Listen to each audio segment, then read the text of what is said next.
In terms of abstraction, Ellie launched a number of helpful points to get us thinking.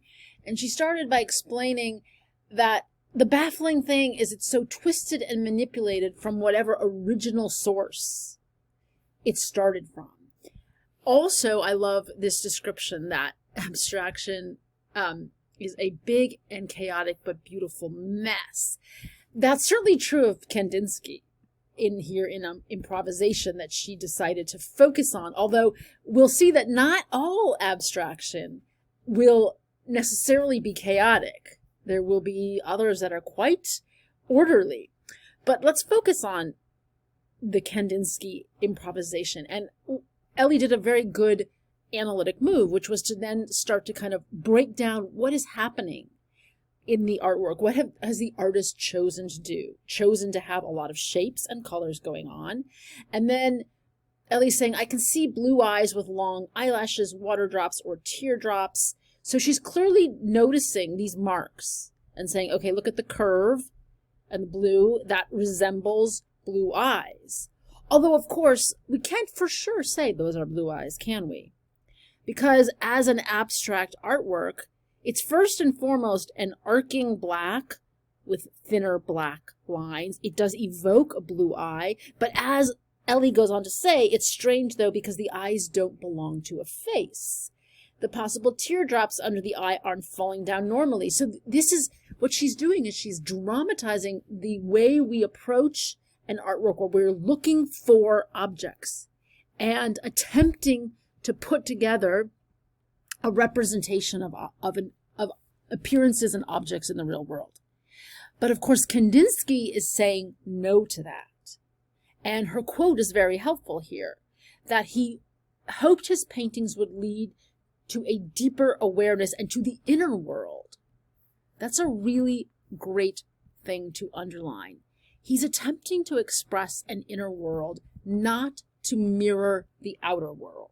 And then Ellie reflects on that quote and says, okay, I can see how he wants to invoke a spiritual awakening, but how is that happening? Because where is the emotion or the spirit coming from? The colors are dark or mysterious. The painting doesn't look like it has a lot of depth. The colors are light and shapes, and the feeling is more lighthearted. This is a very good point that she came to, where she's saying, what exactly does he mean by a spiritual intensity or an emotional intensity? Part of the problem, I think, is that we tend to think emotion too literally. We're thinking of the emotions, the kind of common emotions of sadness, joy, happiness, sorrow. But I think the word feelings is better, because the word feelings goes deeper than those emotions of sadness or joy. It goes down to the sensations, the feeling of the fluttering up versus the feeling of the mark that goes down versus the light mark.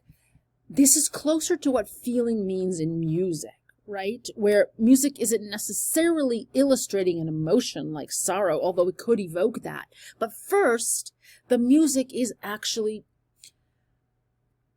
creating a sensation with rhythm, with sound, that is connecting your body to what Kandinsky would call spirit, or we could call mind, or we could call psyche.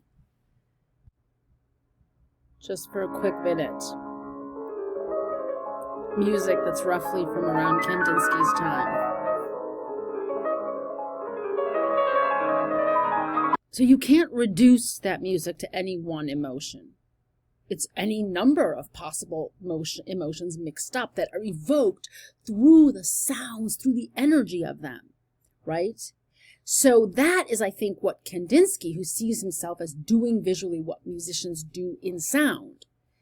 And I really appreciated, excuse me, Eunice's comment here, where she quotes the idea of brilliant colors and veiled images leap and dance. Notice the verbs.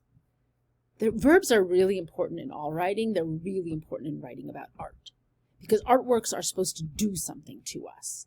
And if the images leap and dance, they're full of energy. They're full of vitality.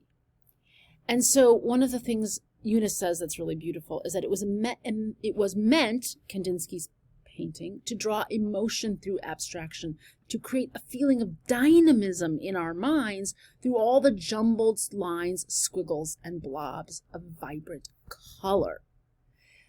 That dynamism is more, I think, what abstraction is making happen. And in that dynamism in your mind is in play. The word we use for music, in play. So we can compare this to music, we can compare it to dance, we can also compare it to poetry, where the language itself matters, right? Poems are never about just saying, oh, I love this person. They're about expressing that love through language itself, using the rhymes, the way a sound plays against another sound, using pacing, using diction. And that's the same way that you have kind of rhyming forms.